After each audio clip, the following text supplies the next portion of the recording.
Si Sir naman, Sir. Ano naman po yung opinion nyo tungkol nga dun po sa survey daw po ang marami na ayaw daw. Oh.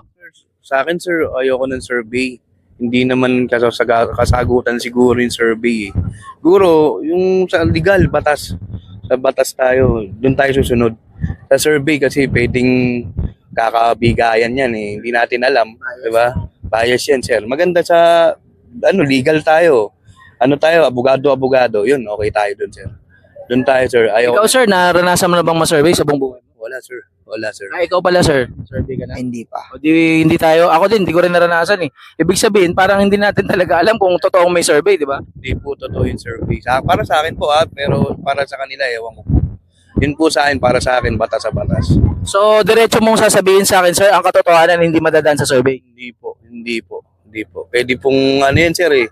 Pwede, sabihin mo, sabihin mo, okay to. Ganun lang, pwedeng ikaw, sabihin mo, okay to, babayaran kita. Hindi, mahirap na magsalita eh. Kaya tayo sa batas na lang, sir. Batas tayo, kung mayroon kang abogado na lang tayo, sir. Doon tayo, sir. Sa sa batas. Sa tama lang. Sa survey, wala. Ayaw ko dyan. Okay, Sir. Thank you, Sir. Thank you.